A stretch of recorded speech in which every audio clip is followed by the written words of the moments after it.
Good morning. Welcome to the Morning Update Show. My name is Omari Salisbury. Today is Thursday.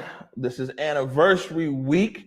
We're super excited. Of course, tomorrow, 7 p.m., we're celebrating the 1-year anniversary of the Morning Update Show. And tonight, also a big night for us as we partner with Vanishing Seattle. And we have Community Voices, the Vanishing Seattle edition. That's going to be tonight at 7 o'clock. Real excited about that. Big show here today. We're actually going to check in over with Trey Holiday and Jessie. They're over at the State Hotel just a few blocks away from us. So we'll catch up with them there shortly. The State is actually where we're having our anniversary celebration tomorrow as well. I've got an in-studio guest here today, Bookie Gates. He's an associate working with King County ZYD, that's Zero Youth Detention. You know, this is a big celebration week for us here at Converge, but, through the midst of celebration, these issues persist in our community. And we saw last night or yesterday afternoon with this shooting in South Seattle that there's a lot of work to be done. And we've taken time this week to be able to stay on message despite our celebration around the anniversary, this very important message. Absolutely. And thank you for having me in studio. And it's unfortunate that we have to deal with these type of incidents and events. And gun violence in itself, man, is a public health epidemic. And I think we don't have the resources and means to really continue to talk about these things. But now we're talking about on the heels of a violent event that actually took the life of an individual. But I would say took the life of more than just one individual, because now a mother grieves, a grandmother grieves, a grandfather grieves, a community is now grieving. A whole community, yeah. And so what we're gonna be checking in with Bookie. Lots of announcements here as well. We got somebody else running for mayor. We've got somebody running for city council. So a lot of different stuff going on. And before I jump into the headlines here, well, like I said, we'll bring in Trey Holiday here in a minute. Oh, you know what? Here's what's going on as well. Let me add this to the stream real quick. This is the celebration of life for especially people in the Central District in Garfield High School. Then Rick, Rick, Two Brick Rick, man, who passed away. And we've been talking about Rick a lot last week. There's actually a celebration that's going on of life there. We see a lot of, not only just Garfield people. Lakeith was just talking, went to Ingram's and Franklin people, everything else. Rick, 50 years walking the halls of Garfield in the Central District, impacted a lot of people. Absolutely. Rick, actually, I have my own personal story. Yeah. I have my own personal story with Rick. Rick actually probably is the one that catapulted me in the sport of baseball. Right. It was at the time when I'm there at 2-3 years old, wanting to have somebody to play and participate with me. Well, Rick was the only one that would throw the ball to me, go grab that ball, come right back as I ran around the bases. So homage to Rick. We definitely will miss him. He's definitely a staple for the Garfield community. Yeah, Two Brick Rick, for real. Rest in peace. All right, let's jump into these headlines here. Oh, before we do that, as usual, now is a good time to tag and share the stream. Go ahead and tag and share the stream. Share the stream with people who could benefit and appreciate culturally relevant news emanating from right here inside the Emerald City. And yeah, I mean, the big news here locally, we just touched on it. We got a clip here from King 5, was the murder that occurred on Rainier Avenue South yesterday. Still more questions than answers tonight as investigators try to piece together what led up to a deadly shooting this afternoon at a church meeting in Seattle's Rainier Valley. Thanks for joining us tonight. I'm Joyce Taylor. And I'm Mark Wright. King 5's Ted Land is live right now, the Emerald City Bible Fellowship. And Ted, we're hearing the shooter still has not been caught. Is that the case? That's right. Police are still looking for the suspect tonight. Investigators were all over this neighborhood earlier tonight, searching for clues. I'm told this church does a lot of important work in this community, including on reducing gun violence. 40 people were meeting inside Emerald City Bible Fellowship when police say a man opened fire on the gathering. The suspect was not a part of that meeting. He came into the meeting. There was a discussion between the victim and the suspect, at which point the suspect then pulled out a gun, fatally shooting the victim. The suspect fled the scene and police spent the evening searching for him. It's heartbreaking, and to die in the church, on the grounds it's supposed to be sacred and holy. SPD Chief Adrian Diaz visited the church, a place he knows well. I've done a lot of work at this church, so I've known the executive director of this church, and we have, seen a lot of good support. They've done community gatherings for the community to try and really build bridges in the community. And it's such a tragedy to have that happen today. Again, the suspect is still on the loose tonight. We're also trying to learn more about the person who died. We'll keep you updated as we learn additional details. Live in Rainier Valley, Ted Land, King 5 News. All right. So, on this story right here, there's a lot of details, of course, that SPD hasn't released, and a lot of things that we know just because this has occurred in our community. But speaking in a general sense here, and actually there was somebody who attended who was actually there who we know, and which was disturbing to hear the details of this relayed back. But this was a meeting of young people who were gathered to actually find solutions to gun violence. These young people that were gathered there in that church on Rainier, where we're gathered in it for a good purpose, to find ways to disrupt gun violence in the community. And we see that gun violence as well as reared its ugly head right there on Rainier. This is definitely impacting on different levels in our community, and also the CD and the South End and some everything else. As you can imagine, this is an active investigation by the Seattle Police Department, and so it's open, active. They'll disclose details around this when they see fit. But I wanted to talk on the bigger issue here. Like, once again, Bookie, Willard was here yesterday, and we were just talking about this regional gun violence summit that's going to occur on Sunday. And just a few hours after Willard leaves, we get this shooting right here on Rainier. Yeah, what we come to know is that we deal with this missional tension, this tension around how we look at service provision and how we also try to maintain system reform. And right now we had an incident that occurred at a time in which you were trying to provide a programmatic system or structure to support young people in their quest to kind of change behaviors, attitudes, beliefs. But unfortunately, we see that the incident took the life of an individual.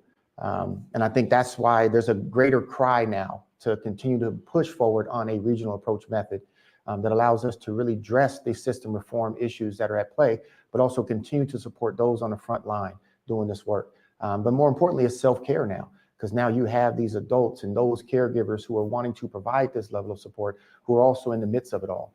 And so how do we wrap our arms around all at the same time? Yeah, and it's tough over here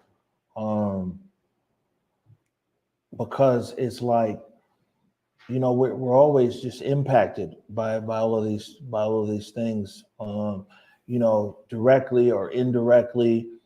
Directly, maybe knowing a victim or a perpetrator. Indirectly, though, it's always a blow to our community, and especially out there at the south end of Seattle, where it's a year ago around this time we were talking about the murder of Connor Dawson Holland, not too far from there, and so many other shootings, and then everything else out there at Rainier Beach and the Safeway and everything else. South Seattle's been through a lot. Yeah, it has. And what we've come to know is that majority, if not half of all shootings or firearm violent incidences are occurring with young adults 18 to 24 years of age. In addition to that, historically, I want to say the numbers state that 90% of firearm violent incidences happen in South King County. Now, a lot of that is centered around South Seattle. And so what can we do to finally kind of put something in place to support those who are most vulnerable, most needed? And that's the challenge, right? That's the uphill climb. But it's going to take a village, right? It's going to take all of us to begin to continuously put forth the effort to want to see the systemic change we want. Right. Seattle Police Department, they have a suspect, and they're looking for the suspect in this case. And like I said, this was a real just blow yesterday. Getting the news really from right there on Rainier, almost in real time. Yeah. It impacts us, it traumatizes, and everything else. We're going to talk more about solutions later on here in the show. Let me see here. Can we check in over there? What's it looking like? Who we got here? Is that Trey? Hi, guys. Good morning. Grand Rising, family. I see Trey Holiday and Julia Jessie. We got Bookie over there. Say hi, Bookie. Hey, what's up? What's up, Trey? What's up, Bookie? What's up, brother? All right, so Treyana and Julia are live from the State Hotel in downtown Seattle. It's about 6 blocks from us. You know, our studio is downtown. Our heart's in the Central District. Our studio is downtown in Pioneer Square, and not too many blocks from our. Oh, there we go. Not too many blocks from our studio. Just on it's 2nd Avenue. 2nd and Pine is the State Hotel, and that's where we're also broadcasting live tomorrow night. So you guys are checking it out today. What's it looking like over there? You know what? It is gorgeous. I just got to say, first and foremost, I don't know if y'all can see a little bit of this background. Look, we have this amazing doorknobs all behind us. Me and Jules were just talking about how beautiful it is over here. Right, Jules? It's so nice over here. I mean, I drove in and I was just feeling out the ambiance. These couches are really nice and plush, so we're enjoying ourselves. That's right. Man, well, we're gonna look at Bookie. You ready to come to the celebration tomorrow? I'm looking for my invite. Oh man, okay. Space is limited. Okay, we're gonna see what we can do. We're gonna pop back out here in a second, Trent. I got a few more headlines. We're gonna come back over to you. And actually, I come to Julia. Me and Julia were actually living in Tanzania, working in Tanzania. And, you know, President Magufuli of Tanzania passed away of COVID yesterday. So we're gonna touch on that. We're gonna come back to you guys in a minute, okay? All right. All right. Man, it's keeping unfortunately on this these headlines around violence here. This the shooting, and we talked about, you know, it was a big story yesterday, in the last 2 days, of the 8 people killed down in Atlanta. You know, a lot of people across America like, yo, this is a hate crime. Saying that the gunman targeted 3 Asian spas, 6 of the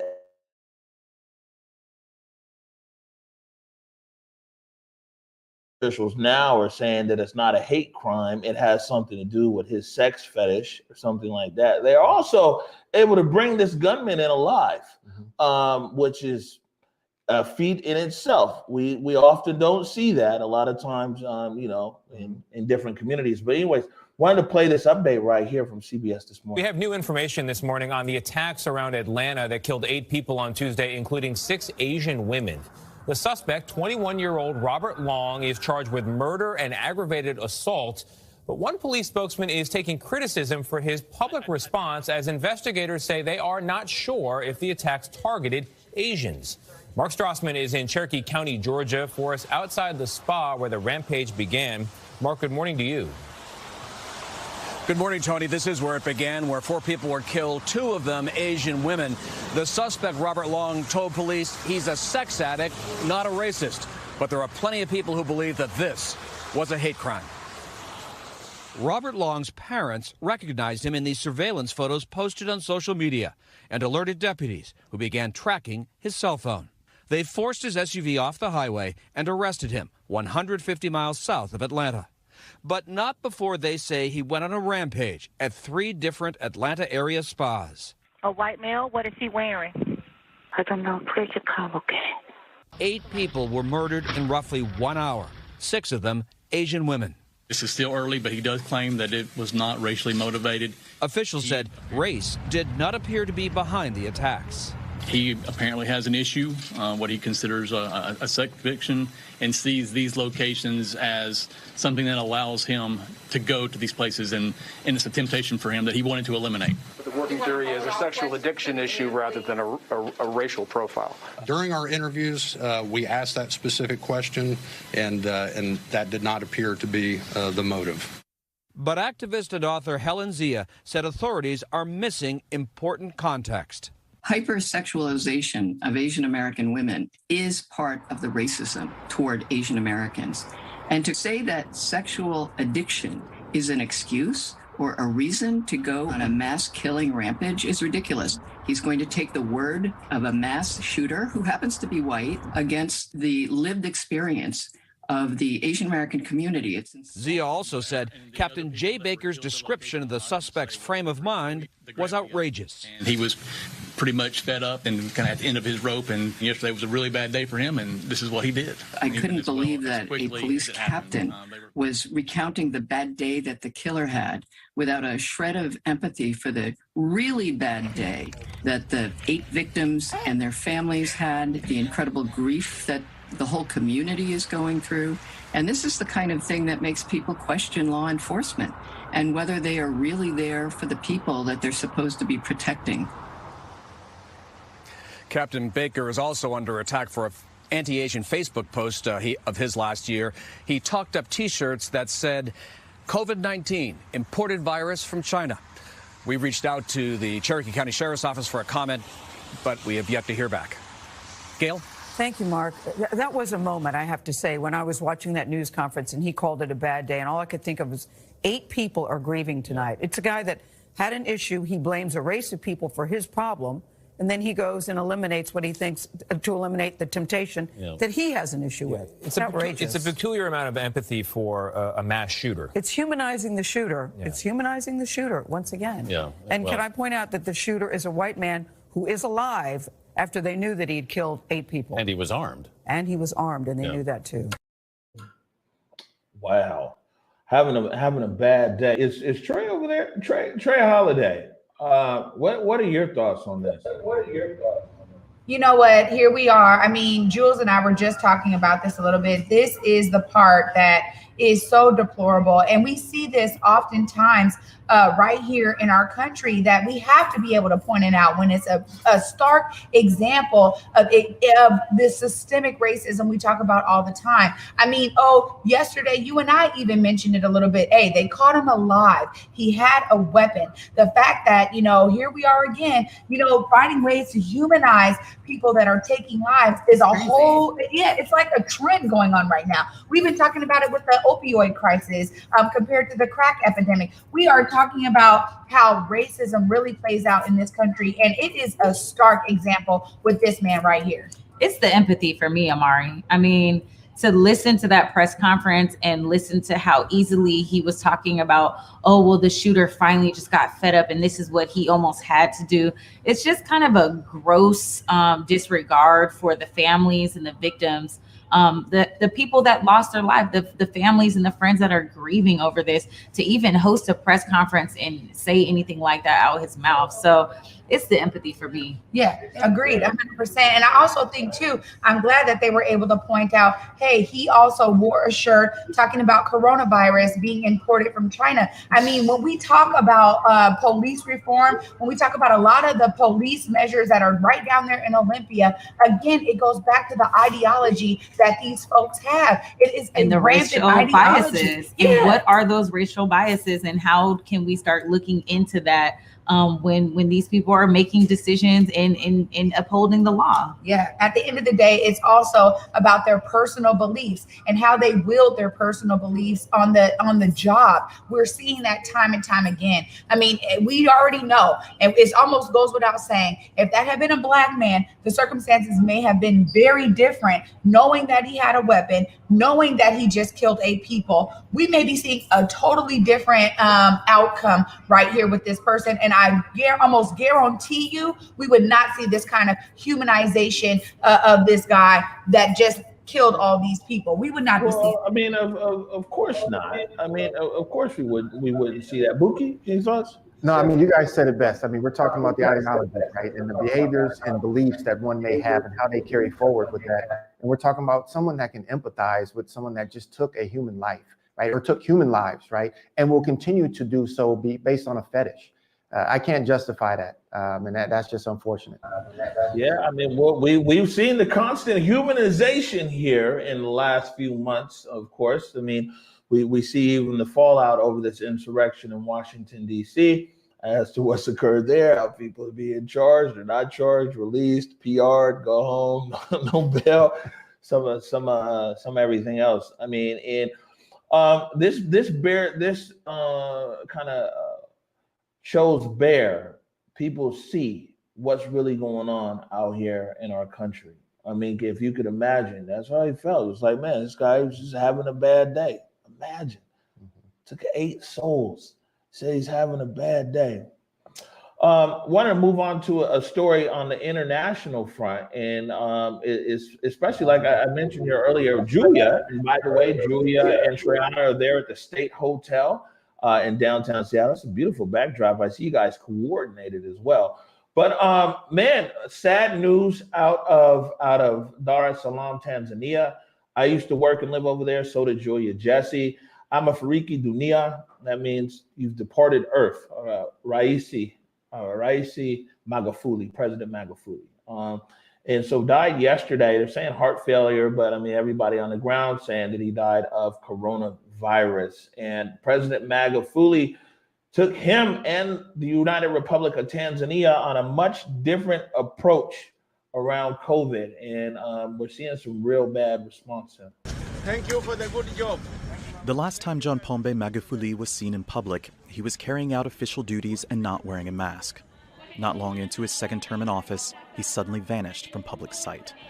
After 3 weeks of speculation came the announcement from Vice President Samia Suluhu Hassan on state television.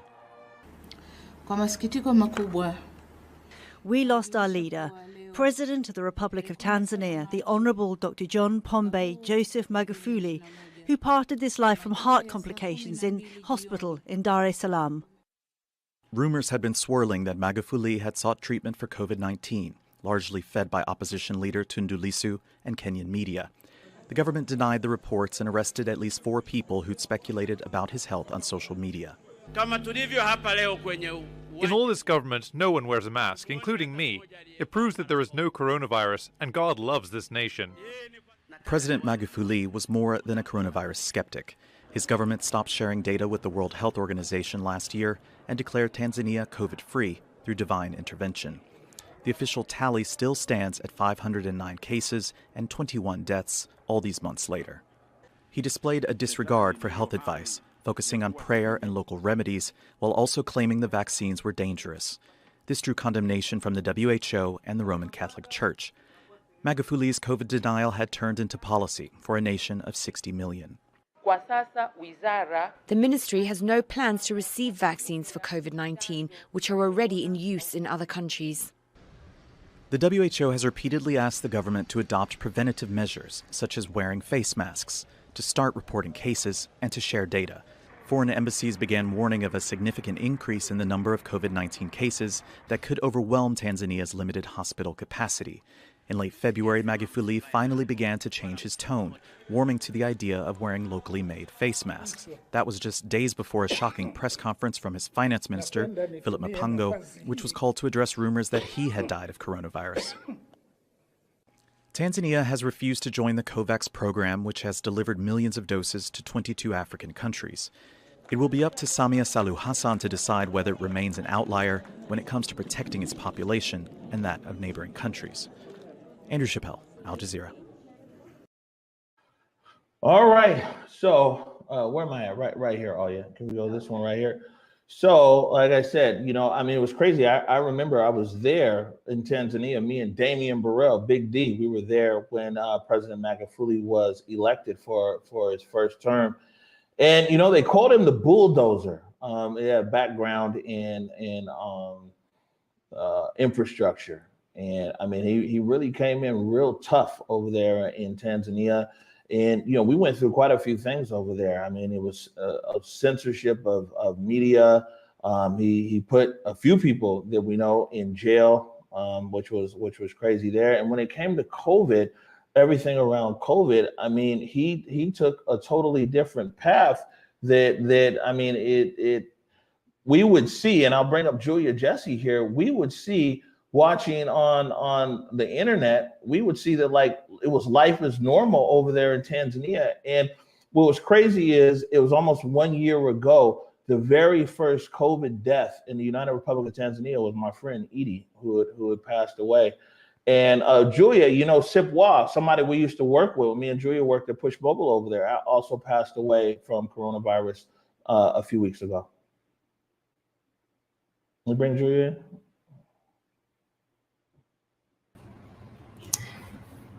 Hey, yeah, this is it's a really sad story. I did catch this on social media. A lot of my friends back in Dar es Salaam had posted about this, and really just the tragedy and how President Magufuli really kind of changed the country, and I think a lot of people really respected and honored his leadership there. And to your point, yeah, he came in and his leadership changed a lot of things. I mean, we saw a complete overhauling, at least in the city of Dar es Salaam. So it's a sad day for sure. It's definitely a sad day.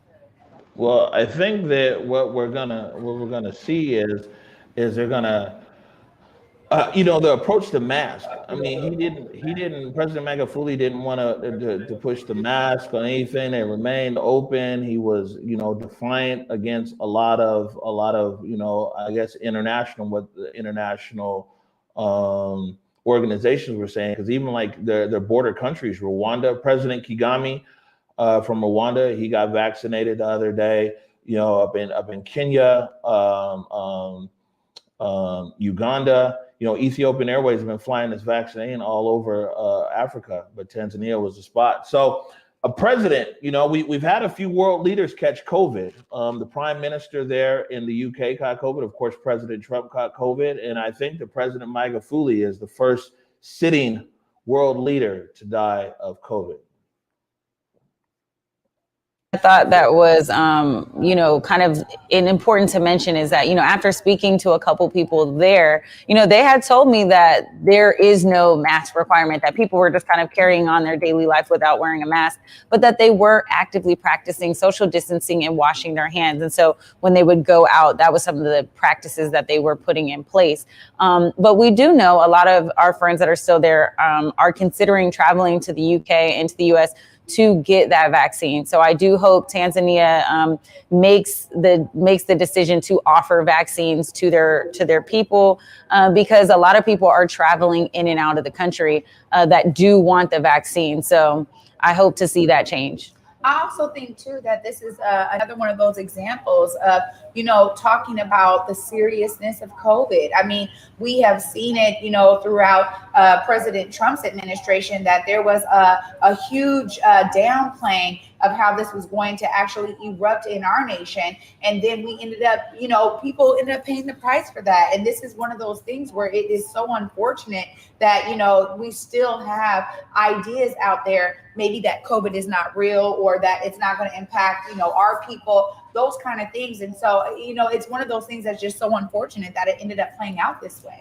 Yeah, absolutely. I mean, and then you see Tanzania, Tanzania is a very, very peaceful country, and a very religiously strong, spiritually strong country.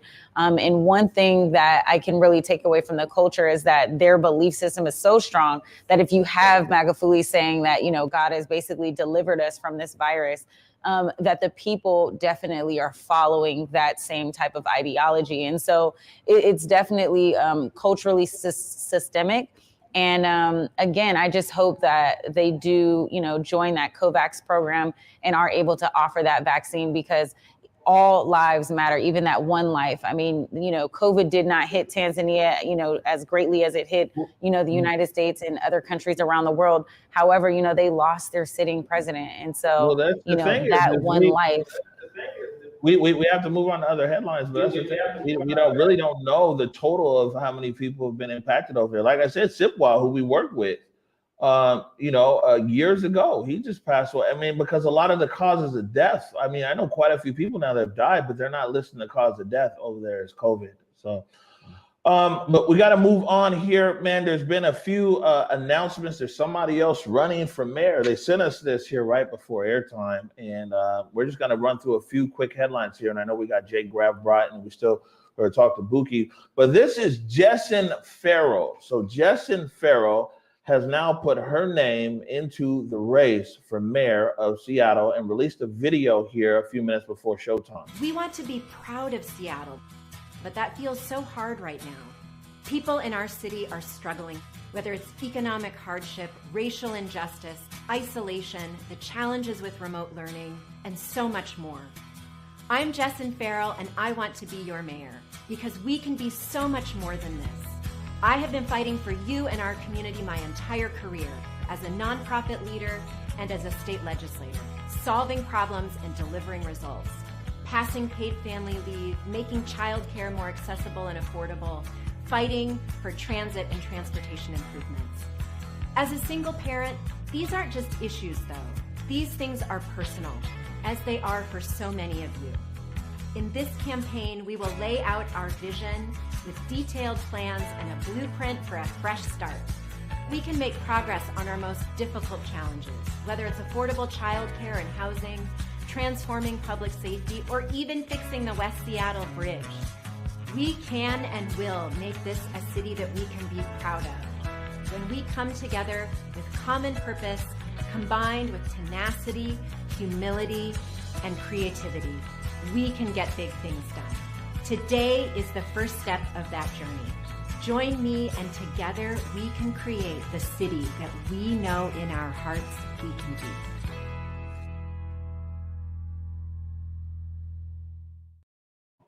All right, so I don't know a lot about Jess and Farrell. We got the release right here before airtime. Thought that we'd be able to put the package in the video and air for you, but we're going to reach out to the Farrell campaign and see if we can get our latest candidate for mayor here on the Morning Update show or another interview. Also, just a heads up that I spoke to Bruce Harrell's people, and we're scheduling something there as well. A few other people had asked me because we're doing these interviews. We had Nikita Oliver on the other day, and they were like, well, are you talking to anybody else in the race? Yes, we got Brianna Thomas, who's going to be here on Wednesday. We're reaching out to Sarah. What's the last name? Is Nielsen? Nielsen. Yeah. Who's also in that race for D9.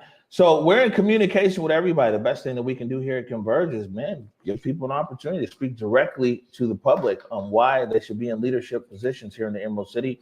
Another update here. This is school board. Michelle Sarju running for school board D5. Let me see if I can find this one here. So many press releases this morning. Michelle Sarju, lifelong education advocate and 34-year Central District resident, announced her campaign for Seattle School Board District 5 and endorsed by District 5 outgoing District 5 School Board Director Zachary DeWolf. And so we've had Director DeWolf here on Converge quite a few times. So DeWolf is outgoing, and we have Michelle Sarju. A lot of people sleep on school district, man. Mm-hmm. You know, it's $1 billion school district here in Seattle. It's a big deal. And so school board, I mean, you deal with youth. I mean, you go wide here for a second.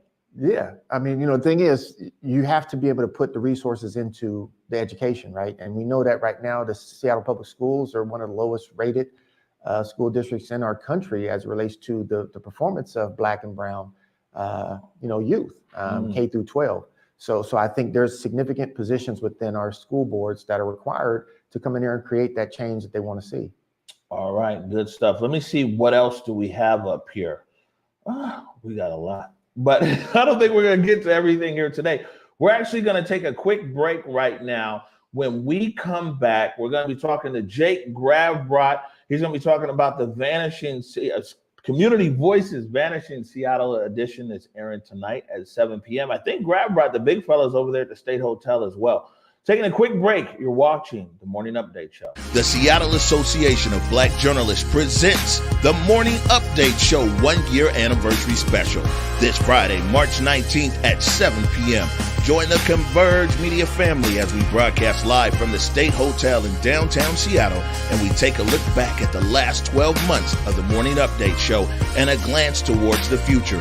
This is a night you won't want to miss and definitely won't forget, as we're also joined by Julia Jessie, Basa Gordon, Marcus Harrison Green, Jake Gravbrot, Be Unique, Trace, Eric Calligraphy, Bobby Stills, Mike Davis, Carlos Imani, Willard Jimerson, G-Prez Aspie, DJ Topspin, and more. Woo! So save the date this Friday, March 19th at 7 p.m. across all Converge media platforms. I did it for the city, I did it for the love, I did it for the people, I did it for us. Community Voices returns for 2021 with 2 very special episodes that examine the shifting demographics and cultures of Seattle. Converge Media proudly presents Community Voices, the Vanishing Seattle edition. This is a 2-part special that examines 4 Seattle neighborhoods: the Central District, Chinatown International District, the University District, and Ballard, all Seattle neighborhoods that have experienced great change and displacement due to gentrification, rising rents, and development, as well as found creative ways to stay rooted and resilient. Also, all neighborhoods that have a long and proud history, culture, and traditions that combined help shape the face of the Emerald City as we know it today. The Community Voices episodes will include films plus discussions with local small business owners and community members. These are 2 powerful live episodes that you will not want to miss. So make sure and save the date, March 18th and March 25th at 7 p.m. across all Converge Media platforms. Presented by the City of Seattle Department of Neighborhoods and Vanishing Seattle.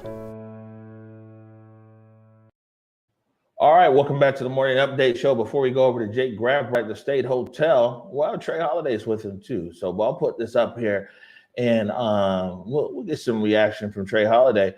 Trey, we made the paper today. The Morning Update Show celebrates its 1-year anniversary. This is in the South Seattle Emerald. And guess what? For everybody watching, we usually say share the stream. Well, I put the link in the comments. Share the link. Let everybody know. South Seattle Emerald, they're honoring us on the 1-year anniversary, Trey Holiday. You know what? It's so beautiful, honestly. And I'm really thankful. Thank you, South Seattle Emerald, for recognizing us. I remember when Marcus wrote the first story on you and I, Omari, and what we were bringing to the community. You know, it's so amazing to have these kinds of relationships in media, in our community media, that we're able to uplift one another. And I'm just so grateful, man. This 1 year has been tremendous. We have covered so many different things. And I'm really glad that the Emerald saw that this was a noteworthy story to make sure that they covered it. Thanks, y'all. Yeah, and actually Marcus Harrison Green is going to be part of our anniversary celebration tomorrow night from right there where you're at the State Hotel in downtown Seattle. So I see you got the big fella next to you, and I got to be honest, Trey Holiday, I saw the films. People might notice that was Jake Grabrod's voice on the voiceover there for the advert, but Jake actually shot the 4 produced segments that go into the Community Voices Vanishing Seattle edition. There's actually 2 episodes, one this Thursday and one next Thursday. And so, I mean, he was there. He shot the Scarecrow video, the Massive Monkeys, the Postman, Devon and Kiana Pickett, and also Skull Bar out in Ballard. And I happened to see the previews last night, the finished product last night from Scarecrow Video on Massive Monkeys. And it was 11 o'clock at night. And Jake, no, I don't never, not since the Chop days where I call him that late about anything. And he was like, man, what's going on? What's wrong? And I said, brother, I just have to tell you how proud I am of you, of the way that this stuff turned out. And people are really going to enjoy it tonight at 7 p.m. But I wanted to bring you on here for a few minutes so maybe you can tell people what the experience was like shooting these segments and maybe some of the things you learned. Yeah, well, the experience was great. You know, be able to walk into these spaces, and I guess there's always a little bit of a challenge, and just like even today where we're broadcasting live from a different spot, coming into a place and scouting it out and figuring out exactly where you want to shoot and how you want to shoot it, and positioning people in the shots, especially to try to make sure that you've got the right kind of angles and the cameras on people, but also just the right kind of spacing. And I'll tell you what, one of those, the Scarecrow video episode was a fun challenge, that's for sure, because the space, it's a really cool space. If you've been inside that Hollywood video store that is still around, just to be able to see all the videos and DVDs that are on the walls all over that place, but it's packed full. And so trying to get the shot right in a space like that was a challenge. You probably could have seen me about my most I wouldn't say stressed, but I was like, okay, let's get this right, and it took a little bit, but once we got it, boy, what I've seen, the footage from that just looks super cool. And yeah, I mean, it's great. I was glad to be able to be a part of it, because I think also too that Vanishing Seattle has really been doing some great stuff in this city, and to try to put highlight on businesses and buildings and locations that have been displaced because of gentrification, and also this project in particular, trying to put spotlight on businesses and groups that have not been, that are also trying to just kind of keep pushing through. And so I think there's a lot of resilience in this particular, series. We see so many places that are just holes in the ground now that used to be something significant. Even this last week, we saw there's a spot in Belltown that had a mural that was painted over, a historic old mural. And it'd be like in Pioneer Square, where you see all these old, murals that still exist that, have been weathered and worn from 100 years of time. But that's history, and that's our history in this city. And so I think it's really important that these stories be told, because, it's a continuation of that. Yeah. And one of the things I want to say too, Omari, is it's been so amazing to see Jake's artistry. I mean, I remember first meeting Jake, and he was at Converge for security. And then it was like, oh, he always has this camera, right? I mean, had his camera all the time, even while doing security, getting some phenomenal shots. His height is tremendous, so his perspective is always tremendous. So to see it grow, Jake, honestly, from, security to just taking photos, to then being the photographer, to now doing videography and some of the stuff that he's been producing, just fabulous. Well, I have to say this though too, is that we were, I'll say it, we were ignorant of Jake's skill set. His skill set definitely precedes Converge Media, and one of the things that he was able to do was security, and we were unaware that he had this tremendous skill set that has always been there. But one thing I can say is it's definitely been blossoming the last few months, where Jake's responsibility has gone from photography to then, some edits, and then video edits, and now voiceover. People are calling us like, who's this guy talking? He's got the voiceovers too. Look, Jake, we're gonna let you go. We're up against the clock, but 7:00 tonight, Vanishing Seattle, and we're looking at the University District and the CID. We're gonna take a short break. When we come back, we got Bookie Gates, and we're talking about gun violence disruption across King County. You're watching the Morning Update Show. The Seattle Association of Black Journalists presents the Morning Update Show 1-year anniversary special this Friday, March 19th at 7 p.m. Join the Converge Media family as we broadcast live from the State Hotel in downtown Seattle, and we take a look back at the last 12 months of the Morning Update Show and a glance towards the future. This is a night you won't want to miss, and definitely won't forget, as we're also joined by Julia Jessie, Basa Gordon, Marcus Harrison Green, Jake Gravbrot, Be Unique, Dre's, Eric Calligraphy, Bobby Stills, Mike Davis, Carlos Imani, Willard Jimerson, G-Prez Aspie, DJ Topspin, and more. Woo! So save the date this Friday, March 19th at 7 p.m. across all Converge media platforms. I did it for the city, I did it for the love, I did it for the people, I did it for us. Community Voices returns for 2021 with 2 very special episodes that examine the shifting demographics and cultures of Seattle. Converge Media proudly presents Community Voices, the Vanishing Seattle edition.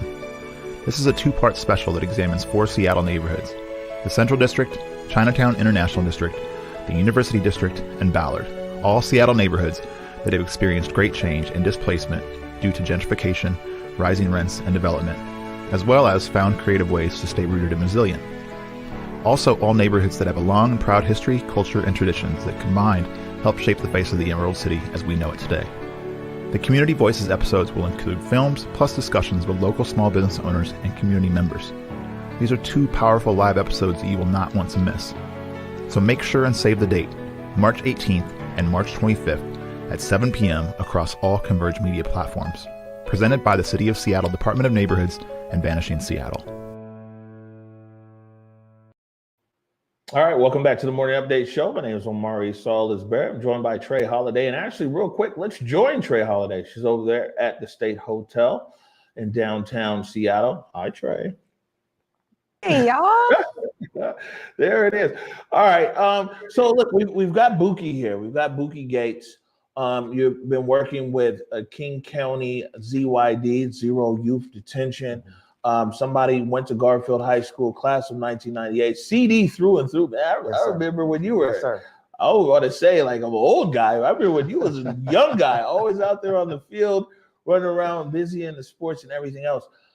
You're working with public health, Seattle, King County, with this regional approach model to try to disrupt gun violence in our county. We talked about the story here at the top of the hour. Why don't you tell us more, set the scene as to what the issues are right now and what it is that ZYD hopes to achieve? Well, what we're looking at is, right, a common goal that really looks to eliminate gun violence throughout our region, that really creates the conditions, sustainable conditions for youth and adults and families to thrive ultimately. And what we're finding is that a lot of what we've been so focused on this notion of funding the problem away, right? But never having a comprehensive plan or approach that looks at it from a public health lens that says we need to address gun violence and we need to address it holistically and looking at a multidisciplinary, multi-sector approach. I think oftentimes what we find is that in the past, our resources have been devoted to programmatic infrastructure, right? And saying that this is what we can do to help solve, right? And we're building off the heels of an event that took place last night or yesterday afternoon that obviously had a programmatic element to it, but knowing that we have to start to think broader and think beyond that. And I think it was some of the pain that I experienced in working in city government and having the ability to say, hey, we have these funding mechanisms, but these funding mechanisms are only going to take us so far. So that was when we decided to coordinate with regional approach and look at from a public health lens and say, you know what, these issues that we're dealing with aren't just isolated to Seattle. And we're starting to see more and more. And as I talk about 90%, historically, 90% of gun violence has happened throughout of South King County, approximately, right? And so now you're looking at, well, is it just isolated to Seattle? No, it's not. So we have to begin to look at how do we outsource and resource these communities, particularly these municipalities that are also housing based on displacement, many of our communities that are obviously infected and impacted by firearm violence as a whole.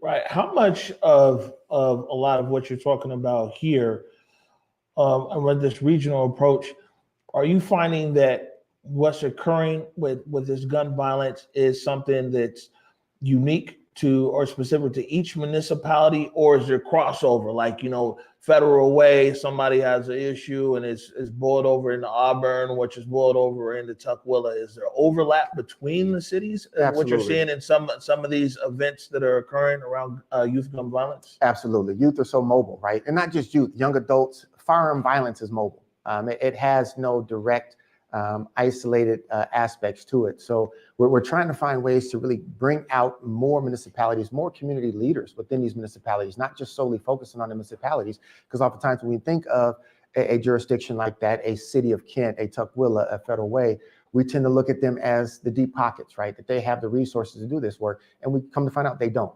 Right. And that's no excuse, but we have to begin to find ways that we can identify resources within these line item budgets that will support the work of a regional approach that looks to address gun violence, but gun violence as a go-first strategy. Because we know that education is important. We know that we have to look at economic mobility, the workforce development. We have to look at just the health and human services. Mental health is a big issue that relates to it. So it takes this holistic approach that we have to now focus on, but we can't look at this solely as a funding mechanism.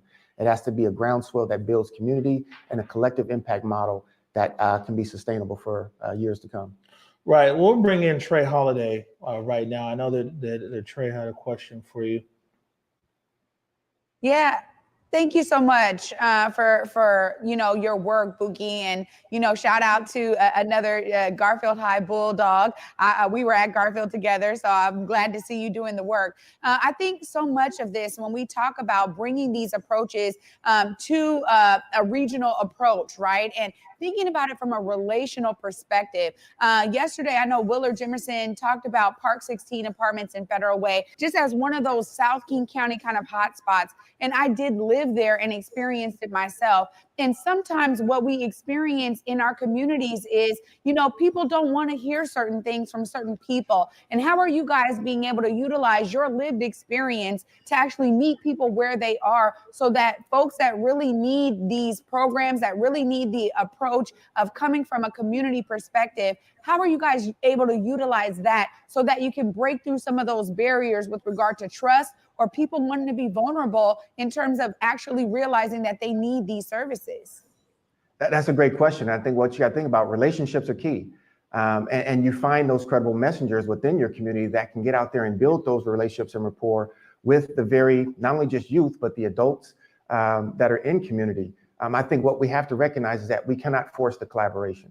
And I think what we found in years past, historically, we forced collaboration because there's always been a funding mechanism tied to it. What we're trying to do is shift that model, right? Shift that mental model and that approach that really brings community together, and that we're really putting the work back into the rightful owner, and that is community. And I think public health and the approach that public health is taking is stepping out of the way. And part of that is getting the right people in place that can then support the ongoing work of the relationship building and the establishments that really create the environments and conditions that sees the elimination of gun violence, that sees the increase of economic mobility, that also sees the improvement of the quality of life for Black and brown folk. Right. And now, Bookie, this is, I'll put this up here on the screen, Regional Community Safety Town Hall. That's this Sunday and at 5 p.m. And people can watch this anywhere where they're watching the Morning Update show right now. What can people expect there at this event, at this safety town hall? And, you know, we were kind of talking here yesterday that even the events of yesterday on Rainier even adds even more of a sense of urgency to this town hall. What can people expect? So what we really can expect is a community conversation. It's really hearing from the voices of those directly impacted, from municipality leaders or community leaders within certain municipalities that are on the ground doing the work. And it gives us a sense of what's happening now, but also we're frame and set the picture of what is to come, right? What are our hopes and dreams? What are the behaviors? What are the beliefs that we can have? What are the values that we want to share collectively as community that can help rid and create the elimination of gun violence within our communities? But it is a conversation, and it's something that's requiring all of us to lean in on. And we're not saying that those that are on the panel are the experts. By no means. They've been identified to come in and speak from the lived experience that they have, but also to encourage each and every one of you that are listening to really find out, where do I fit in, right? What is my role, and how do I support the ongoing work groups? So there'll be more information coming out about this regional approach method that's taking place, which is a Go First strategy, in addition to finding out how communities can get involved through these various work groups that identify the 5 pillars of education, workforce, health and human services, community safety. And I think I got all 5. I may be missing one, forgive me. But we have this collective impact model that we're really trying to push forward that really has to be a regional approach. That's right. Before I let you go, I'll toss it back over to Trey Holiday, see if she had any other questions for you, Bookie. Yeah, thank you again. I mean, I think that, you know, what you're speaking to here is really uplifting the strategies that work. We talk about community experts all the time, and oftentimes a lot of that work is done in silos. How will this approach, and I just want to ask about maybe your excitement to this regional approach that really combines and collectivizes all of that brilliance and expertise within our communities to really tackle this at the root of the problem? You know, Trey, what we're doing is we're shifting from individual intelligence to collective wisdom. I mean, the fact is that we're no longer looking to isolate the problem, right? I think we're really looking at how we can build a hope and a dream for a community to thrive, for a county to thrive. And oftentimes we look at it solely based on an individual municipality or jurisdiction. Now we're really trying to wrap our arms around the entire breadth and depth of what our community is. And that is a thriving King County. And so as we continue to look at this, I think that's the excitement. And the excitement is that we're not looking to force the collaboration with these individuals. We're really looking at, let's bring you to the table. Let's have the critical conversations on what we can envision to see a brighter and a better future for all community within our region. All right, Bookie Gates, man, appreciate it. This Sunday, 5 p.m. across all Converge Media platforms, there's a real serious conversation that needs to happen. I mean, man, we just getting traumatized out here. Too many people dying around this gun violence. And tomorrow, we're actually joined by Derek Wheeler-Smith, the director of ZYD. Bookie Gates, thanks for spending time. Thanks for having me, and congratulations on the 1-year anniversary. Yes, sir. We're going to take a quick break. When I say quick, I mean quick. And when we come back, we're joined by Julia Jessie, she's taking a seat back over there at the State Hotel with Trey Holiday. And we're going to always got some hot stuff going on tonight, too. You're watching the Morning Update Show.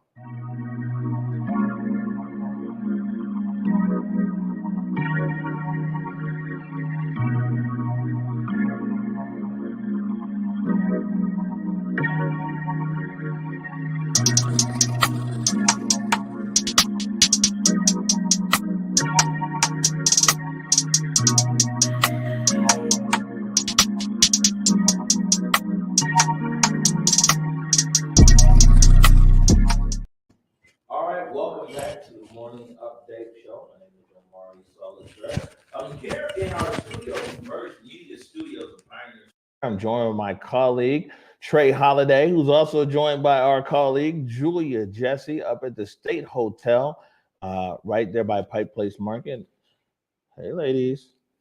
Hey, what's up, Bo? All right, they're in the mix now. But before we get out of here and we talk about our events today, and we've got Clapback Culture at 6 o'clock and a few other things that are occurring. I wanted, and this is how much we love our people here at Converge. This is actually another event that's happening at the same time, but this is Band Together, and we've got two. You know, Bobby Stills is actually working on this. He's actually doing a lot of the live streaming on Band Together. Washington, it's a fundraiser that's happening, and Alia D'Alessandro, you guys might not know, she's also a big rock star in the rock band Tres Leches. You can't see Alia, but Alia, why don't you tell everybody real quick what Band Together Washington's about tonight? Hello. Oh yeah, okay. I'm monitoring myself. Okay. Yeah, Band Together. You know, we want to help raise money to support our venues and musicians. You know, during the pandemic, obviously there's been, you know, a lot, most venues and musicians, I think like it's like 2/3 of the revenue was lost or something like that for like the entire music industry during the pandemic. So this is a fundraiser, and we're so happy to be a part of it. Obviously, like there's amazing, some of my local favorites like the Black Tones and Tomo Nakayama.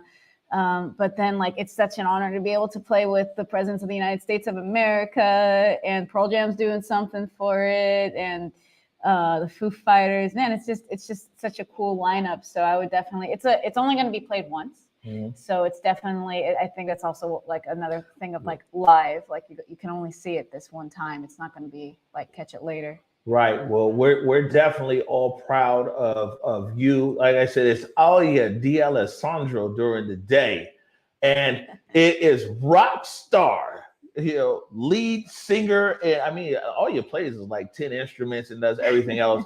Of the Tres Leches band is, you know, I mean, it's a pleasure. It isn't often that we promote something that's coming on air the same time as we have something on air, but that's how much gratitude and respect that we have for you, Alia. Now, back over there to the State Hotel. Can we go wide? Can you give them the camera there for a second? Because that looked like a whole lot of black girl magic sitting over there at the State Hotel. It is. Well, we are so excited to be here, and to be joined by everybody today. I just got to send a shout out to Alia for all of the amazing hats you wear. And you know what? Once again, that just goes to showcase the talent that was all running through Converge. When you talk about Bobby Stills being a part of the production team for that and bringing these bands together. I mean, Jules was just saying what an amazing lineup. I mean, clearly, Alia, this is so needed. And I know that there is a new grant out for these venues because there has to be money dedicated to ensuring that venues stay open during this pandemic and through this pandemic. I mean, it's something that we're experiencing all over the country with regard to music venues in particular. So I'm so glad to hear that Band Together is going to be airing tonight and be sharing the amazing talent of all the bands you mentioned. And I just got to say too, I am a fan of the Black Tones. I mean, they are a local band that is doing amazing things. So shout out to you, Alia. Trey, I see you're real comfortable over there, but we're overtime. So so I'm gonna jump in right here. Reel us back in. Two things is Julia. So we got Clapback Culture. It's at a special time today at 6 o'clock. You can tell us real quick what can we expect on Clapback Culture? Yes, tonight's Clapback Culture episode is going to be, you know, kind of an anniversary special. Me and Mike Davis have really put a lot of thought into this. It's so many big headlines this week. We're definitely going to dive deep into what the tragedies were at the spa massacres, those shootings there. There was a fatal shooting in Indianapolis where a family of 4 was tragically murdered over that stimulus check. And we talk a lot about that on our show. And one of the other big topics we're going to talk about is Kirk Franklin and kind of that parental domestic dispute that kind of rolled out on social media. So we want to talk about social media and mental health and what that means to you. So make sure you tune in to Clapback Culture tonight at 6 p.m. All right, that's 6 o'clock tonight. And then, of course, again, that's followed by Community Voices, the Vanishing Seattle edition. That's tonight at 7 o'clock, presented by Seattle Department of Neighborhoods. We're going to talk to Director Mantia over there as well. This one's really dope. This week is the University District and Chinatown International District. And this was actually shot. A lot of these segments you'll see in there are shot by our own Jake Grabbot. Trey Holiday, before we get out of here today, any last words? You know, I'm just going to say happy Friday Eve, y'all. I'm looking forward to tomorrow. You know what I mean? We got so many amazing names and voices and people in the building for the anniversary show. I'm just pumped, Omari. I don't know about you over there, but me and Jules are already turning up over here at the States Hotel. All right. Well, That's there it very is. true. Listen. Let me not interrupt the turn up, but before I get out of here, remind everyone, it's a lot of reminders. 6 o'clock here, Clapback Culture, 7 o'clock here, Community Voices Vanish in Seattle. But the biggest thing I can remind you to do today is to go forward in your purpose and go forward in your humanity. For the Morning Update show until tomorrow at 11 a.m. and then tomorrow at 7 p.m. Peace. Lift every voice and sing till earth in heaven ring with the harmonies of liberty. Let our rejoicing rise as the listening skies. Let it resound loud as the rolling sea.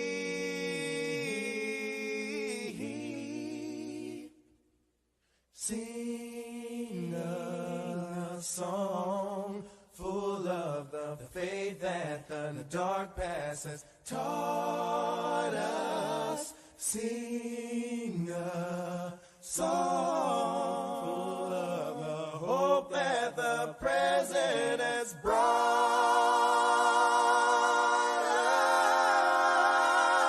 us.